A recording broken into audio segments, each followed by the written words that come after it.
माझ्या कुशीतला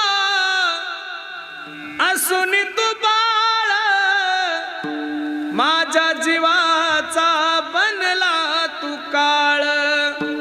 तुझे जीवन भर पुरविले लाळ, राहुनी अर्धपुटी सांज सकाळ। मी तुला पाहून प्राण सोडिले रे बाळ, तुने नाही पाणी पाजिले।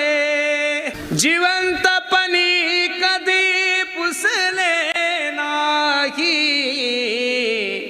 आता कशाला म्हणतोस आई।